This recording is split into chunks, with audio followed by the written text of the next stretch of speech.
হয়েছে শুনে মাথায় আমার আগুন জ্বলে উঠেছিল। বিয়ের আগে তাকে আগাম ফুলসজ্জায় আজ উপহার দিয়ে এলাম। এবার আমিও তোকে মায়ের ভোগে পাঠিয়ে দেবো রে বাদশা। ওর বাপ! আরে শালা করলো না, তোকে শালা পুলিশে অ্যারেস্ট করেছিল না? হ্যাঁ, তন্ময় গাঙ্গুলিকে উন্মাদ আর তার বোনের জীবন বরবাদ করার মিথ্যা অপরাধে পুলিশ আমাকে অ্যারেস্ট করে নিয়ে গিয়েছিল। কিন্তু যে অপরাধ আমি করিনি তার সাজা নিতেও আমি রাজি নই রে বাদশা। তাই বল, কে তন্ময় গাঙ্গুলিকে উন্মাদ করেছে, কে তার বোনের ইজ্জত নিয়েছে? ভালো চস্ত আমার কথা জবাব দে। জবাব এই নে, এই নে শালা তোর জবাব।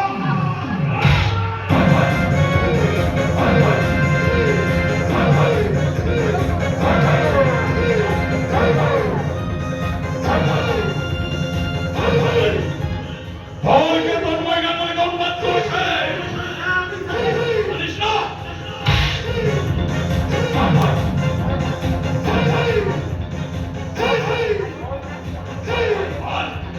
বলকে তার বোনের ইজ্জত নিয়েছে। আমি সত্যি বলছি, আমি এসব কিছু জানি না। আমিও জানি না, কিন্তু শালা ওই মিথ্যে অপরাধের সাজা দিতে পুলিশ আমাকে অ্যারেস্ট করে নিয়ে গেছিল। কিন্তু যে অপরাধ আমি করিনি সেই অপরাধের সাজা দিতেও তো আমি রাজি নই রে বাদশা। তাই শালা আগে তোকে পিটিয়ে খুন করে তবেই আমি পুলিশের হাতে ধরবো।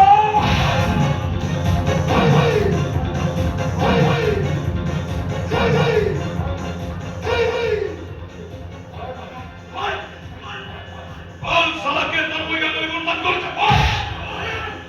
কে তার বোনের জন্য এটা বল। আমি সব বলছি।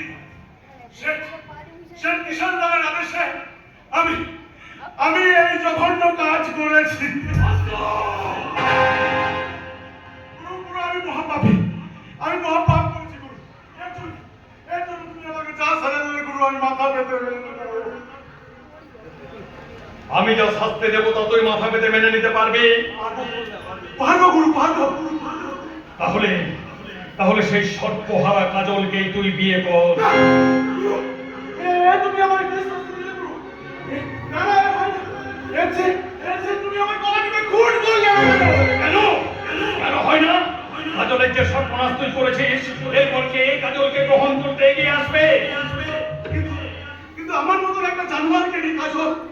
জানোয়ার থেকে এবার তুই মানুষ হওয়ার চেষ্টা কর। মানুষ? কিন্তু কেমন করে করো, কেমন করে? গুন্ডা সমাজ বিরোধী তকমা নাই বাদশা, পুলিশের চোখে একটা দাগি আসামি। আর সেই বাদশা যদি আজ মানুষ হতে চায়, এই সমাজ কি তাকে মানুষ বলে মেনে নেবে, বিশ্বাস করবে? আমি তোকে মানুষের মতো মানুষ করে তুলবো, পারবি না বাদশা? আমার স্বপ্নকে সার্থক করতে তুই নিজেকে মানুষের মতো মানুষ করে গড়ে তুলতে পারবি না? পারবো গুরু, পারবো। তুমি পাশে থাকলে আমি সব পারবো। কিন্তু কাজল, এই তো আমি সঙ্গে করে নিয়ে এসেছি। হতভাগী দাদা দাদা করে পাগল হতে বসেছে। তাই তো আমি ওকে সঙ্গে করে নিয়ে ওর দাদা কথা কথা খুঁজে বেড়াচ্ছি, ওর হাঁটানো দাদাকে। কোথায় আমার দাদা? কোথায় আমার দাদা? আসুন না। আমি তোর দাদা। হ্যাঁ রে বোন, আমি তোর দাদা। তুমি কেন আমার দাদা হবে? লোকে বলছে আমার দাদা নাকি পাগল হয়ে গেছে। আশা ভাই, কিন্তু তুমি ওর সাথে এমনি করে রসিকতা করছো না? আশা না, তুমি আমার সাথে এরকম করছো না। ওরে ওরে বোন, নাই বলে হাত দিতে ভাই হোগা। তবুও কি একটিবার তুই আমায় দাদা বলে ডাকতে পারবি না? মনে কর না, মনে কর আমি তোর কুড়িয়ে পাওয়া আরেকটা দাদা।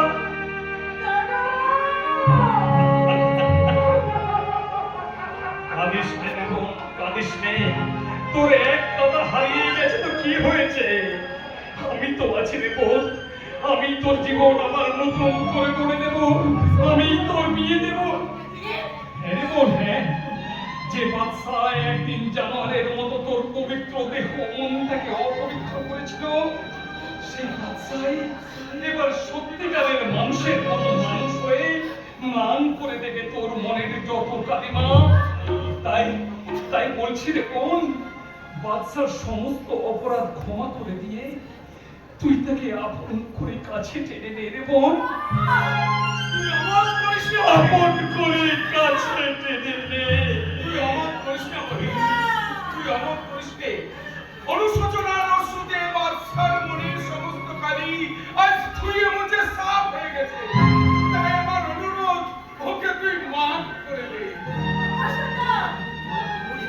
পুরনো দিনের সমস্ত স্মৃতি ভুলে গিয়ে আজ থেকে নতুন করে নতুন জীবনে শুরু কর।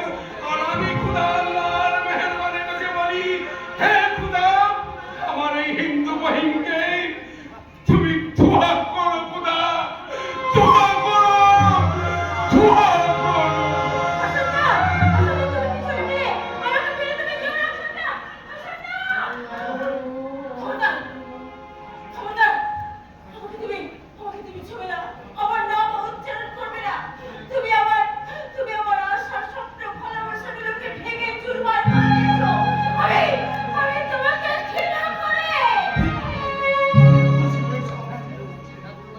আমি আমি আপনার জীবনটাকে নষ্ট করে দিয়েছি। আমি আমি একটা জানোয়ার, আমি একটা শয়তান। তাই আপনার কাছে আমি কিচ্ছু চাই না মির্জা। শুধু শুধু আমাকে একটু ক্ষমা ভিক্ষে দিন মির্জা, আমাকে একটু ক্ষমা ভিক্ষে দিন।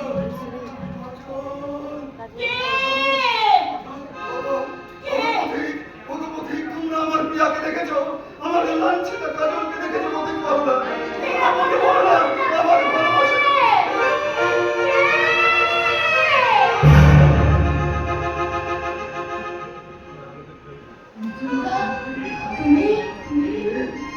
আমি তোমার গাজর, কিন্তু তুমি কেন তুমি এসেছো এই কলঙ্কিনীর মুখটা দেখতে এত দূর থেকে?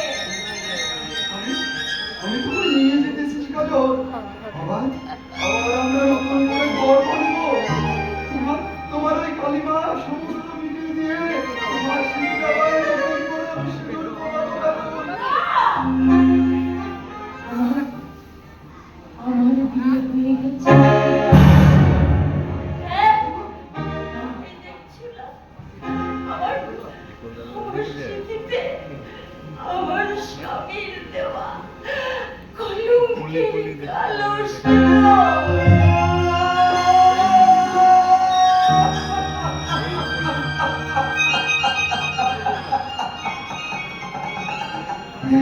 সাবাস সাবাস ঈশ্বর সাবাস।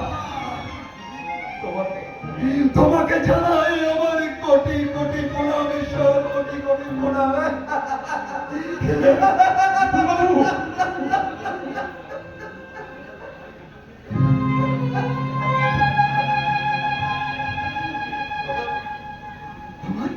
আমার পেছনকে তোমার কাছে রেখে গেলাম বন্ধু। ওকে ওকে যত্ন করো, ওকে কষ্ট দিও না, কারণ কারণ এই পৃথিবীটা দেখার বড় ওর স্বাদ।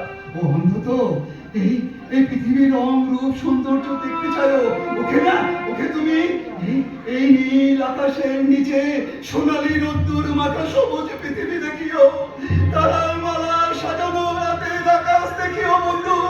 আর শুনিও ওই বিক্ষলতায় বসে থাকা হরেকে পাখির গান বন্ধু, হরেকে পাখির গান, হরেকে পাখির গান।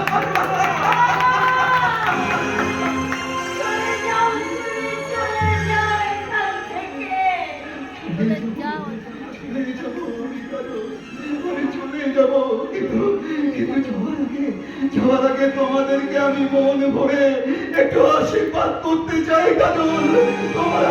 তোমরা সুখী হও, তোমরা সুখী হও কাজল। তোমাদের দাম্পত্য জীবনে